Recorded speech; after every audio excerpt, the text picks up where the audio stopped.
Hello students, welcome back to my YouTube channel. In this video we are going to start exercise 12.2 और class 9th का हम लोग chapter number 12th का exercise 12.2 start कर रहे हैं. सो इसमें हम लोग फर्स्ट क्वेश्चन डिस्कस करने जाएंगे. A park in a shape of quadrilateral. आपके पास कोई पार्क है, ठीक है, कोई पार्क आपको गिवन है जो कि क्वाड्रिलेटर की शेप में है. क्वाड्रिलेटर कौन सा है? A B C D. बेटा क्वाड्रिलेटर क्या है? जिसकी 4 लाइंस हो, ठीक है, जिसकी 4 साइड्स हो उसे हम लोग क्वाड्रिलेटर बोलते हैं. Has C is equal to 90 degree, जिसमें एंगल सी पर आपका 90 डिग्री का एंगल होगा. ए बी की वैल्यू कितनी गिवन है? 9 मीटर. बी सी की वैल्यू कितनी है? 12 मीटर. सी डी की value 5 metre and A D की value 8 metre. How much area does it occupy? वो पूरे एरिया में हमने ये पता करना है कि उसने एरिया कितना कवर किया.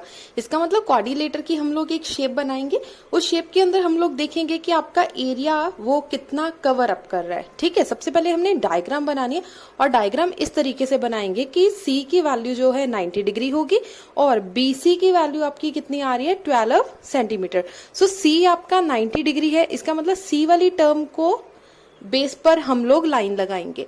सो स्टार्ट करेंगे B C is equal to 12 metre के साथ.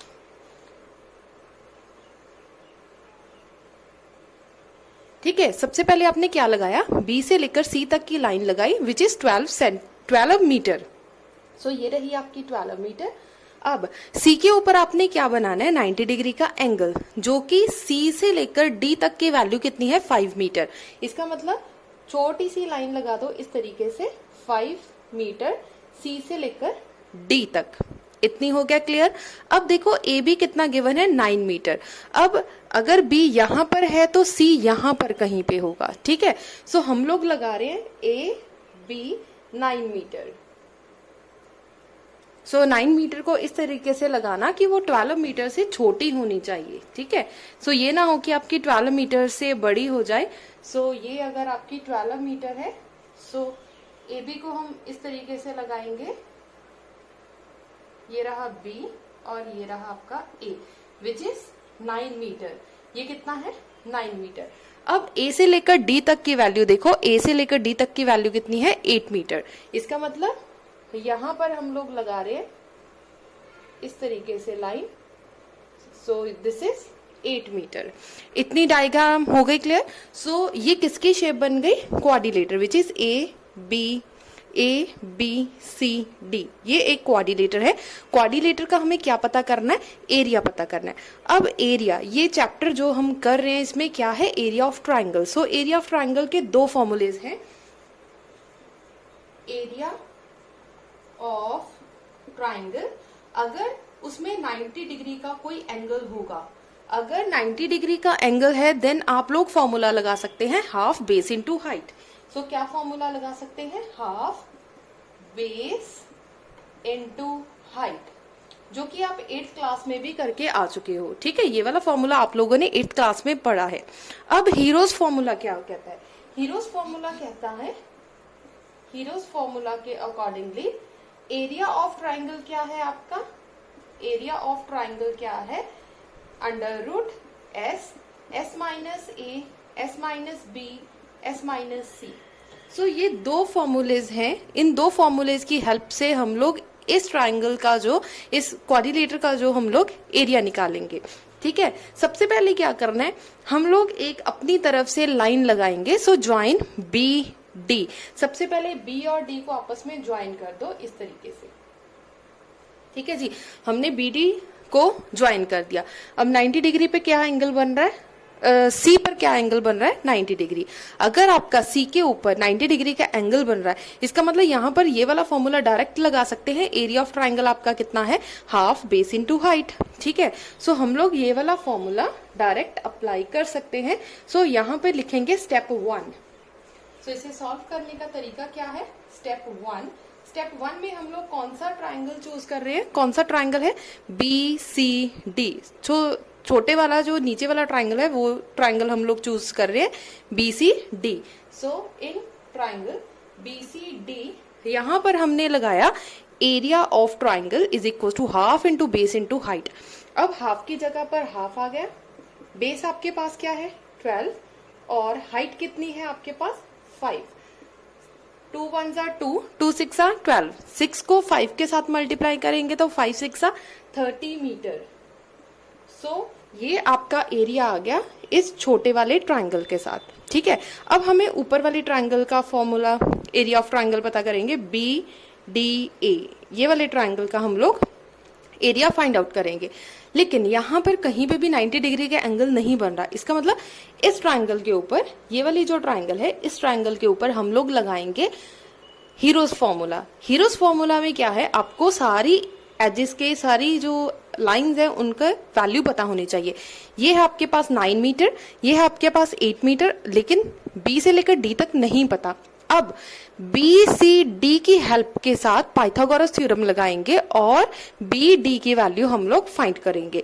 सो from triangle B C D Pythagoras theorem, so मैंने यहाँ पर शॉर्ट फॉर्म में लिख दिया पाइथागोरस थ्योरम। अपने अपनी नोटबुक पर फुल फ्लैश लिखना है पाइथागोरस थ्योरम। पाइथागोरस थ्योरम का फॉर्मूला क्या है, hypotenuse square is equals to perpendicular square plus base square. So क्या फॉर्मूला है, hypotenuse square is equals to perpendicular square plus base square. अब हाइपोटेन्यूज क्या है, हाइपोटेन्यूज है बी से लेकर डी तक। सो यहाँ पे पुट कर दिया बी डी स्क्वायर। अब परपेंडिकुलर, परपेंडिकुलर आपके पास क्या है 5, सो यहाँ पे पुट कर दिया 5 स्क्वायर।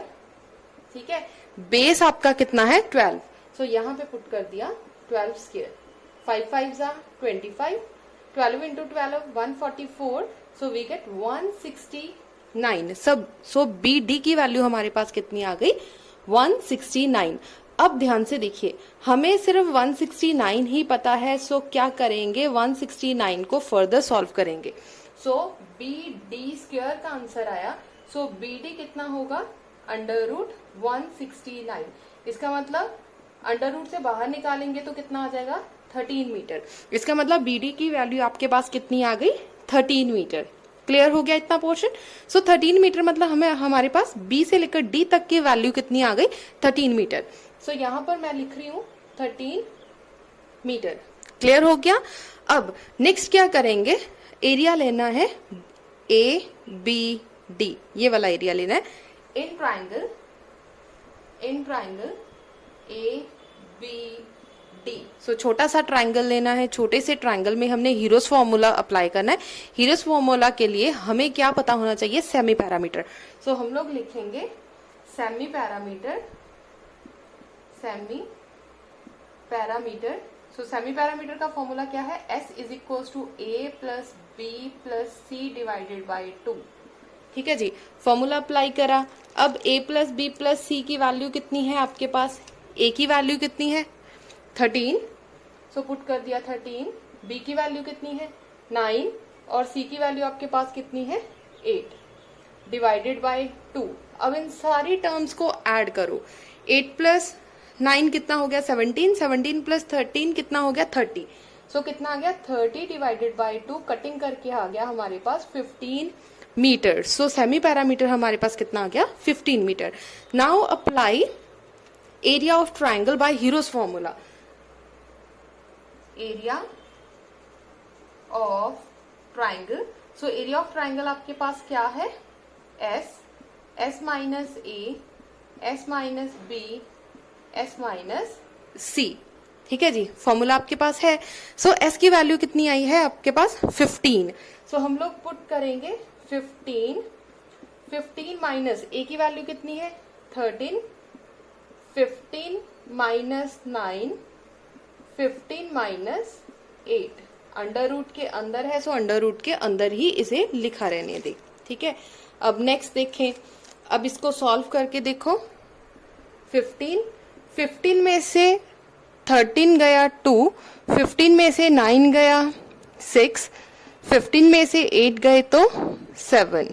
ठीक है, अब देखो इस 15 को हम लोग लिख सकते हैं 3 मल्टीप्लाई बाय 2, 3 मल्टीप्लाई बाय 5, 3 5 जा 15। अब इस 6 को भी लिख सकते हैं 3 2 जा 6।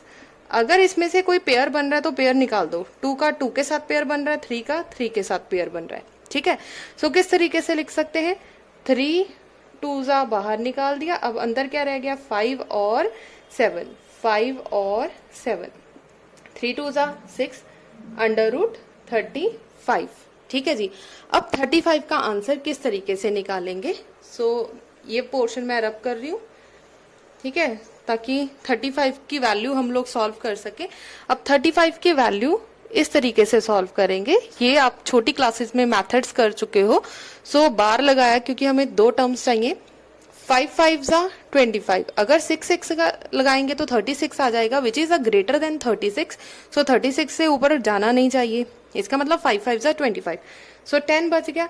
5 + 5 कितना है? 10। अब किसके साथ मल्टीप्लाई करें कि आपका 10 आ जाए?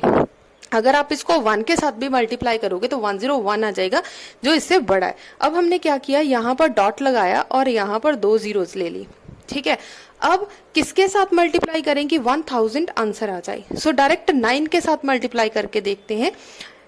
यहाँ पर भी 9 लगा दे। ठीक है, 9 9 ज़ा 81, 9 1 ज़ा 9। इसका मतलब A981 आ गया, जो इससे छोटा है। ठीक है, फर्दर इसे सॉल्व कर सकते हैं। आप डायरेक्ट लिख लो कि अप्रोक्सीमेटली 5.9 आंसर आ गया। किसका? √35 का, जो आपने लास्ट में निकाला है। हम लोग लिख सकते हैं 35 की जगह पर, ये सारा टर्म मैं रब कर रही हूँ।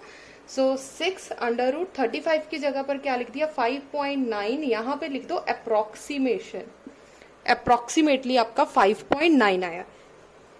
अब इन दोनों को मल्टीप्लाई करें। ठीक है, 6 9 ज़ा 54, 5 क्या कैरी में, 6 5 ज़ा 30, 30 + 5 कितना हो गया? 35.4 अप्रोक्सीमेट। हमने दोनों एरियाज फाइंड आउट कर लिए। अब ध्यान से देखिए, जो ऊपर वाला एरिया है उसका आंसर कितना आया था आपका? 30। ठीक है, इस पोर्शन का, ये सारा मैं रब कर रही हूँ, इस पोर्शन का आंसर कितना आया था? 30। ठीक है, ऊपर वाले पोर्शन का एरिया का आंसर कितना आया? 35.4। लेकिन हमें तो टोटल एरिया चाहिए, इसका पूरे का पूरा टोटल चाहिए। क्या करेंगे? ये सारे टर्म को क्या करेंगे? ऐड। ठीक है, ऐड किस तरीके से करेंगे? हम लोग लिखेंगे total area, total area of quadrilateral is equals to area of BCD plus area of ABD।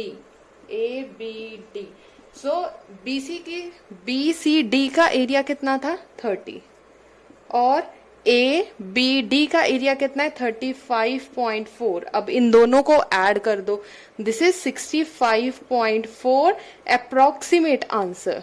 ठीक है, हो सकता है आप इस पोर्शन को थोड़ा सा ज्यादा इलेबोरेट कर दो, आपका आंसर आ जाए 35.5 या 35.3। पॉइंट्स के बाद आपकी जो टर्म है वो चेंज हो सकती है, लेकिन उससे पहले वाली टर्म चेंज नहीं होनी चाहिए। अप्रोक्सीमेट का मतलब है आपका डेसिमल के बाद वाला पॉइंट चेंज हो सकता है, वो भी 1-2 पॉइंट्स। ठीक है, ज्यादा नहीं, 1-2 पॉइंट्स। दोनों को ऐड करा तो this is 65.4 approximate. This is the final answer. Clear हो गया? Second question is your homework, खुद ट्राई करके देखें। अगर नहीं होगा तो यू कैन आस्क, हम लोग नेक्स्ट क्वेश्चन डिस्कस करेंगे। ठीक है, थैंक यू सो मच।